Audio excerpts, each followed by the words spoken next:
The flight simulator has undergone a bit of a transition recently and it's epic. I'll go through what I've added and what takes this to a whole new level. Let's talk about full motion, and it's crazy. What you can see here is the Next Level Racing Motion Plus. Now, this delivers full chassis motion with the unit placed at the back and a rocker at the front. Now, you can place it the other way around if you want, but I like the feeling of heave, which is moving up and down, so I keep it at the back. It runs off of some very stable software called Platform Manager, and it's almost fit and forget. The motion platform gives me 2 degrees of motion, that's roll and heave, but it does simulate pitch somewhat, being that it's on a rocker at the front. This platform, let me tell you, I mean, how do I even explain this? Anyone with a full motion cockpit of any kind will know why I'm lost for words. It just puts the hairs on the back of your neck up.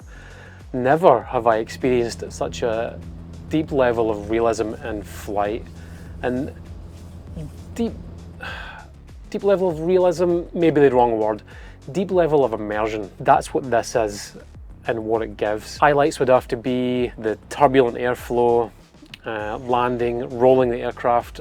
I mean, I could go on here, it's just fantastic. So motion is covered, now we're looking at full force feedback. And when I say full, I'm talking about force feedback yoke and rudders. Now, my last rig tour video did feature the force feedback yoke, but not the rudders. Both of these together are just something else. They complement each other in a way that just blew my mind. Expensive bits of kit, don't get me wrong, just like the motion platform, but the joy you'll get out of these two combined is on another level. And when you match the force feedback electronics with the motion platform, let's just say in a home simulator, I don't think it can get any better. I still remember the day I got it all set up. That first flight in the Cessna, doing this Sedona landing challenge it was. I could feel my bloody eyes welling up. It was so incredible. So the highlights of the Brunner force feedback electronics have got to be the turbulence, the pressure on the control surfaces through airspeed,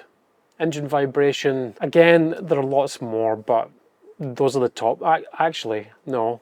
Number 4, losing an engine in a twin engine plane with the rudders. So those are my top 3 or 4 features of the force feedback electronics. If you're interested in any of these, check out my full review videos back on the channel. Now, I did say I'd been cheating on Microsoft Flight Simulator. The flying experience using X-Plane on the motion platform with the Brunner equipment is far superior. There really is quite a big difference in the feeling of really handling an aircraft. If you'd like me to do a video on that in the future, let me know in the comments. So you'll also see this nifty little tablet PC. This is a second-hand Surcae Go. I started flying a bit of VFR using Navigraph and also exploring a touch of ILS. I needed something that wouldn't put any extra strain on the PC. So this runs Navigraph natively and is also connected to OneDrive, so I can save flight plans on here, then open them up within seconds. It's pretty seamless. Highlight of the Surcae Go would have to be there's no extra load on the system. It's got a high resolution display,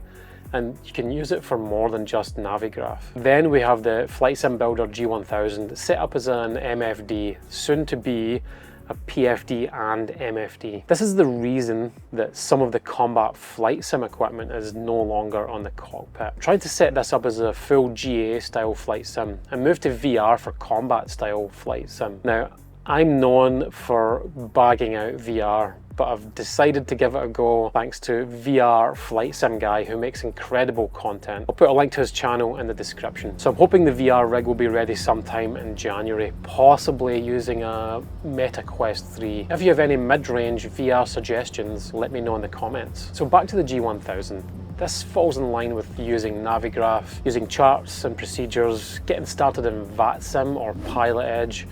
The G1000 gives me that extra bit of awareness, and it just makes it so much easier to use the instruments. My goal of 2024 is to really expand my knowledge and gain more experience flying in VATSIM. Highlights of the G1000 would be that it makes the MFD and autopilot functions super easy to use. You get the increased situational awareness, and the buttons and knobs are extremely tactile. You'll also see this Logitech switch panel stuck with double-sided tape, and I'm actually having some issues with this at the moment with the Logitech software, so it's not working quite yet. On the software side, I've started using FS Realistic, which I absolutely love. This is software that changes or improves the sounds in Microsoft Flight Simulator, just the plain sounds. Actually, it does environmental sounds too, but you gain full control over all the sounds in the sim, or you can download preset profiles, whichever way you want to do it. But the sounds are amazing, and the custom view presets you can make are super handy. The only things that have remained from the last video is the triple 55-inch Hisense displays, the honeycomb throttle, and the Next Level Racing Flight Sim Pro, all of which are still doing a great job. Now, I've been requested a few times to show how I mounted these screens. Both side TVs are on floor stands from Amazon. I'll link these in the description.